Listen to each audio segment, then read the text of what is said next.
네, 오늘은 마가복음 7번째 시간입니다. 잎사귀 외에 없더라 라는 제목으로 말씀 나누도록 하겠습니다. 자, 성경에서 이 무화과 이야기가 나올 때마다 꼭 기억이 나는 추억이 있습니다. 제가 초등학교 1학년 때부터 이제 4학년 때까지 한 5학년 때까지 이 밀락동 그 산벼락 판잣집에서 살았습니다. 이 산벼락이다 보니까 집들이 층계로 되어 있어요. 이렇게 층계로. 그러니까 앞집의 지붕 높이가 우리 집에는 마당 높이인 겁니다. 앞집은 지붕인데 저희 집은 마당이에요.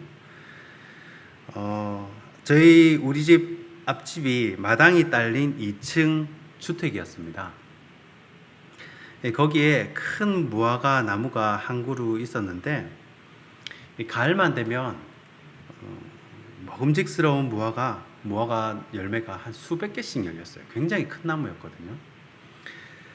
그러면 저는 이제 저희 큰 누님하고 몰래 이제 가는 겁니다. 길다란 장대 들고 가는 거예요. 그래서 무화과 나무가 한 3층 높이가 됐습니다. 그러면 이제 역할을 나눠요. 누님은 앞집 옥상에 몰래 올라가가지고 긴 나무 꼬챙이로 무화과를 이렇게 하나씩 떨어뜨립니다. 그러면 제가 밑으로 가가지고 그거를 이제 줍는 거예요. 담아오는 겁니다. 양심의 가책이 느껴져서 많이는 못 따고 한 10개 정도 따옵니다. 그러면 그걸로 저희 누나와 제가 너무너무 맛있게 먹었던 그 기억이 있습니다.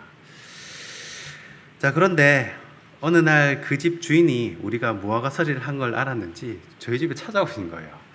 굉장히 이건 아닌데 하고 굉장히 철렁했습니다. 저희 집 유리문을 똑똑 두드리시는데 제 간이 콩알만해졌습니다. 들켰구나, 진짜 큰일 났구나 이렇게 생각을 했겠죠. 심장이 두근두근 하는 거예요. 두근두근. 제가 어렸으니까, 또 초등학교 때 굉장히 어렸으니까, 그래서 톡톡하면서 아랫집에서 왔습니다 하고 이렇게 얘기를 하는데 어머니가 나가고 문을 이제 드르륵 여십니다. 유리문을 여시니까 글쎄 아랫집 어르신이 이 무화과를 한 바가지를 따가지고 저희 집 갖다 주는 거예요. 드시라고. 저는 우리를 혼낼 줄 알았는데, 그리고 모를 줄 알았는데 다 보고 계시고 다 아시면서도 아무 말씀 없이 무화과를 따가지고 한 바가지나 갖다 주신 것이 제 기억에 굉장히 생생하게 남아있고 또 굉장히 감동을 받았습니다. 저는 그 후로 그때만큼 맛있는 무화과를 먹어본 적이 없습니다. 코스트코에 파는 무화과는 설이 끈 것 같아요. 맞죠? 익혀서 먹어야 되는지. 아무튼 그때 그 아저씨 한 60대 정도로 보였는데 참 고맙고 감동이 되고, 그래서 한번 찾아뵙고 싶은데 지금 그 자리가 다 고급 아파트로 다 바뀌어 있습니다. 참 예전에는 그 이웃끼리 정이 많았던 것 같아요. 자, 오늘은 무화과 이야기인데, 이스라엘 성지 순례 다녀오신 분들은 아시겠지만 이스라엘의 말린 무화과는요, 우리나라 무화과하고는 맛이 조금 다릅니다. 이스라엘은 1년에 총 3번의 무화과가 열리는데 예수님이 지나가실 때는 한 3, 4월쯤으로 봅니다. 이때 봄무는요. 이때는 무화과가 맛이 없습니다. 그러니까 제철이 아닌 거예요. 자, 그럼 언제 당도가 가장 높은 무화과가 열리느냐? 한 7, 8월쯤에 열리는 무화과가 가장 맛이 좋다고 합니다. 그리고 한 2, 3달쯤 겨울에 11월쯤에 한 번 더 열매를 맺는다고 하죠. 자, 오늘 내용이 조금 이해가 되지 않는 게, 예수님이 배가 고프셔서 시장하셔가지고 무화과 나무에 열매를 먹으러 가셨는데 열매는 없고 잎사귀만 있는 겁니다. 그랬다고 예수님이 내게서 열매를 따먹지 못하리라 하고 그렇게 저주를 하시는 거예요. 자, 우리가 무화과 나무 입장에서 한번 생각을 해봅시다. 아니, 무화과 입장에서는 자기 때도 아닌데, 자기 때는 7, 8월이잖아요. 자기 때도 아닌데 갑자기 예수님이 와가지고 이렇게 저주를 하고 가시니까 얼마나 황당하고 억울하겠습니까? 자, 그런데 이것은 유대인들이 쓰는 이 표현 방식입니다. 표현 방식 중 하나예요. 말로 본인의 뜻을 전달하는 것이 아니라 이 퍼포먼스로 이 메시지를 전달하는 방식입니다. 이건 민족적인 특성이라서 우리 입장에서는 이해가 안 될 수 있습니다. 자, 예를 들어서 열왕기상 11장 29절에 보면 아이야 선지자가 나오는데, 이 여로보암에게 새 옷을 찢어가지고 10조각을 줍니다. 그리고 자기는 2조각을 가져가죠. 그냥 말로 나라가 이제 앞으로 남북으로 쪼개질 거다, 그렇게 얘기해도 되는데 굳이 멀쩡한 새 옷을 찢어가지고 12조각 찢어가지고 나누고 자기는 이렇게 멋있게 사라지는 겁니다. 그리고 진짜 나라가 분열이 되죠. 또 예레미야 27장에도 예레미야가 목에다가 줄과 멍에를 얹고 이제 거리를 돌아다니는 장면이 나옵니다. 그냥 야 너희들 포로로 잡혀갈 거다, 뭐 그렇게 얘기해도 되는데 이 퍼포먼스, 이 행위 예술로 이 메시지를 전달을 하는 거예요. 자, 에스겔 선지자도 이런 퍼포먼스를 많이 합니다. 에스겔서 4장에 보면요, 에스겔 선지자가 토판을 가져와 가지고 예루살렘 성을 그리고 그 주위에다가 철판을 다 둘러싸게 만들어 버립니다. 이 말은 이제 예루살렘이 포위된다는 이 말이죠. 또 에스겔이 한쪽으로만 한 390일 누워 있고 또 다른 쪽으로 한 40일 누워 있고, 이것도 퍼포먼스입니다. 행위 예술이에요. 또 새똥에 떡도 구워 먹습니다. 예루살렘이 겪게 될 식량난을 상징을 하는 거죠. 이렇게 이제 이스라엘 민족은 갑자기 이상한 행동을 하면서 메시지를 표현하는 그런 정서가 있어요. 자, 그러면 예수님이 하신 이 오늘의 퍼포먼스는 뭐냐? 자, 길을 가다가 무화과 나무한테 막 꾸짖고 막 화를 내고 갑자기 무화과 나무하고 막 대화를 하고, 누가 봐도 이상하지 않습니까? 제가 장산에 올라가다가 옆에 심겨져 있는 벚꽃나무한테 막 소리를 지르고 화를 내고 막 이렇게 갑자기 대화를 한다고 생각을 해보십시오. 그런 모습을 지나가던 권사님이 봤다. 뭐라고 생각하시겠습니까? 뭐라고 생각할까요? 우리 장 목사님 많이 힘드신갑다, 뭐 그렇게 생각을 안 하겠습니까? 그런데 이스라엘은 예수님의 행동이 퍼포먼스라는 걸 다 압니다. 우리는 문화나 정서가 달라서 이해를 못하는 것이고 그냥 읽어 내려가잖아요. 이스라엘은 딱 읽으면 아는 거예요. 예수님이 요거 무슨 메시지를 전하는갑다. 왜냐하면 옆에서 제자들 다 보고 있었잖아요.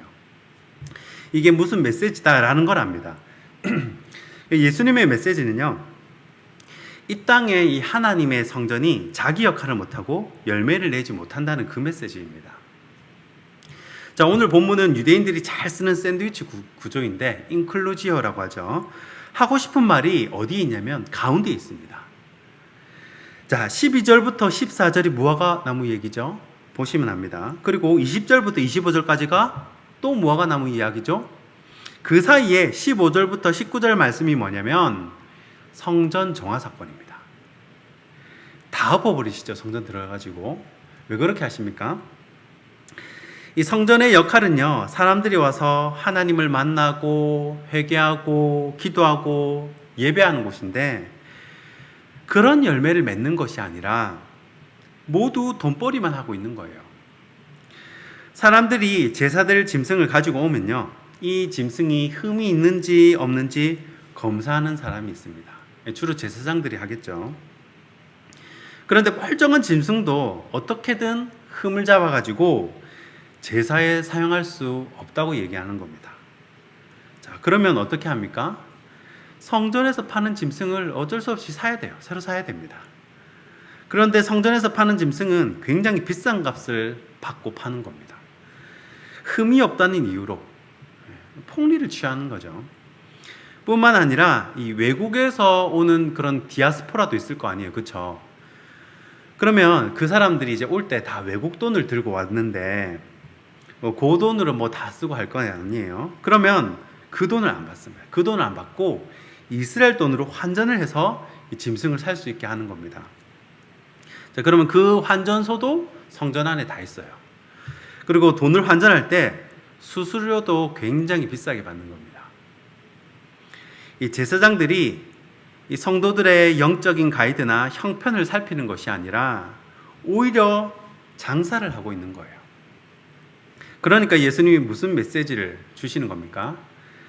열매 맺지 못하는 성전, 말라버린 이 무화과 나무처럼 이 성전도 돌 위에 돌 하나 남지 않고 다 무너져 버릴 것이라는 바로 그런 메시지입니다.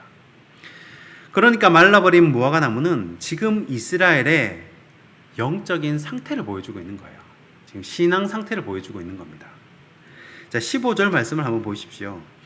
이스라엘에서 가장 이 가난한 사람들 제사 드릴 때는 형편껏 드리잖아요.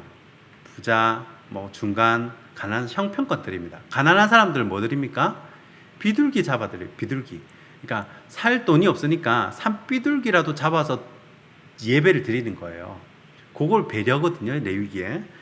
그런데 이 사람들이 어떻게 하냐면 그냥 산비둘기 잡아가가지고 제사를 드려도 되는데 그 비둘기까지 다 사가지고 제사 드리도록 그렇게 만들어 버리는 겁니다. 이 벼룩에 간을 빼먹는다 그러죠. 배려라는 것은 눈 씻고 찾아봐도 없고 굉장히 인색하고 사랑이라고는 조금 도 없는 아주 메마른 종교 생활을 질타하시면서 성전의 패망을 말씀하시는 겁니다. 이 붕어빵을 주는데 안에 팥은 빼고 줍니다. 그러면서 사랑이래요. 이 성전은 있는데 그 안에 하나님이 계시지 않습니다. 제사장인데 사랑이 없는 제사장이에요. 무화과 나무처럼 다 말라버린다는 겁니다. 실제로 30년 후에 이 예루살렘이 이 디도 장군의 로마의 디도 장군에 의해서 다 무너져 내립니다. 말씀을 맺겠습니다. 미국은 한국보다 건축 규정이 훨씬 까다롭고 복잡하다고 합니다. 한국에서는 이 준공검사만 통과하면 되지만 이 미국에서는 검사가 되게 다양하게 많다고 그래요. 이 콘크리트를 쳐놓고 검사를 또 받아야 되고 또 벽을 세워놓고 또 검사를 받아야 되고 이렇게 검사 받을 때마다 제일 신경 쓰이는 부분이 있는데 검사하는 사람이 설계도 가져와 가지고 설계도대로 되지 않은 부분을 지적하는 겁니다. 왜 이거 설계도대로 되지 않았냐? 지적하는 거래요. 그러면 그 감사하는 사람이 지적을 하면 그거 콘크리트를 아무리 벽을 세우고 이래 해도 그걸 다 뜯어 고쳐야 한답니다.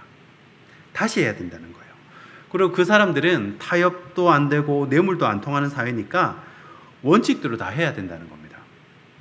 그래서 건물을 지을 때 검사하는 사람의 그 한마디, 도면대로 안 됐네요. 이 말이 제일 무섭고 신경이 쓰인다는 거예요. 그런데 만약에 우리도 우리의 삶을 다 마무리하고 주님 앞에 섰을 때 혹시라도 주님께서 나에게 설계대로 안 되었구나, 의도한 계획대로 안 되었네, 이런 말씀을 하시면 여러분 얼마나 가슴이 철렁하겠습니까? 입상입한 무성한 신앙이 아니라 열매 맺는, 풍성한 열매 맺는 신앙이 되는 저와 여러분이 되길 주님의 이름으로 축원하고 축복합니다. 기도하겠습니다. 좋으신 하나님, 우리의 삶이 입만 무성한 신앙이 아니라 열매 맺는 신앙이 되기를 원합니다. 말만 있는 신앙이 아니라 행함이 있는 신앙이 되기를 원합니다. 주님, 저희들의 사랑 없음을, 믿음 없음을 도와주시옵소서. 예수님 이름으로 기도하옵나이다. 아멘. 주기도문으로 예배를 마치겠습니다.